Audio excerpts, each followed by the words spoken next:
if you look at the trajectory of the political cycle in the UK, is that, Labour gets in and does good things and does things to reduce inequality. So, for example, if you look at the Blair government, they really prioritised life chances, the social mobility and life chances for children.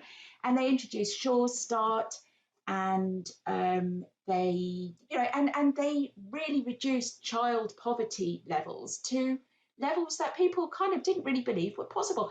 And now we've had the Tories for all this time, and that's gone. Child poverty levels, even before COVID, were back up to where they had been.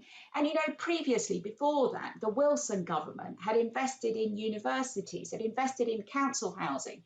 And the Tories have kind of sold that off or privatised that, or charging for universities. And, before that, you had the Attlee government that set up the National Health Service, and they're coming for the National Health Service now.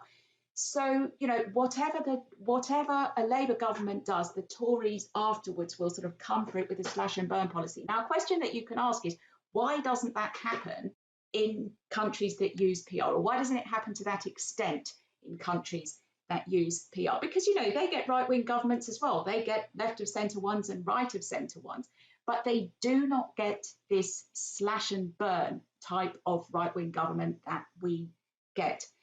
And there are two reasons for this. First of all, in PR countries, you don't tend to get so many years of right-wing government. They don't have so many years to do what they want to do. But the other thing is that they don't get the sorts of whacking great majorities for a single right-wing party that we do here. So if we look at Boris Johnson's majority now, it's massive.